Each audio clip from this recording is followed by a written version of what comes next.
ഇന്ന് നമ്മുടെ പറമ്പിൽ നിന്ന് നാളികേരം കൊണ്ടുവരുമ്പോൾ അതിൽ ഇളനീരുണ്ടായിരുന്നു. എന്നാൽ പിന്നെ ഇളനീർ പുഡിംഗ് ഉണ്ടാക്കിയാലോ എന്ന് വിചാരിച്ചു.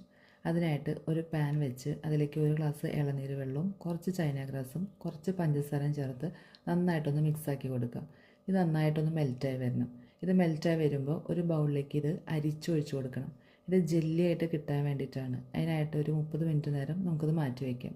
ഇനി ഒരു പാൻ വെച്ച് അതിലേക്ക് ഒരു ഗ്ലാസ് ഇളനീർ വെള്ളവും കുറച്ച് ചൈന ഗ്രാസും ചേർത്തിട്ട് ലോ ഫ്ലെയിമിൽ ഇതൊന്ന് മെൽറ്റാക്കി എടുക്കണം.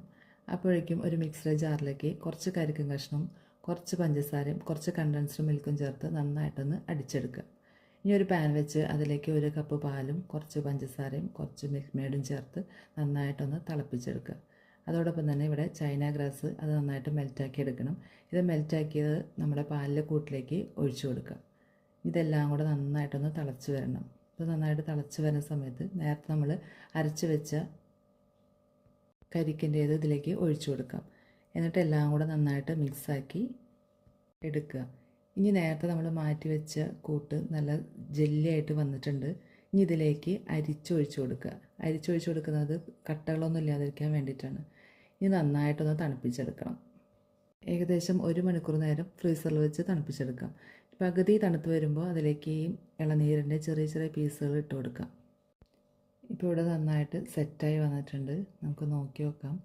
കട്ട് ചെയ്ത് ഈ ഇളനീരിൻ്റെ പീസും ജെല്ലിയും എല്ലാം കൂടി ആകുമ്പോൾ അത് കഴിക്കാൻ നല്ല ടേസ്റ്റാണ് കേട്ടോ.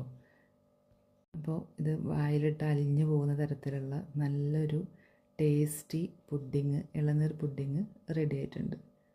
Okay, by.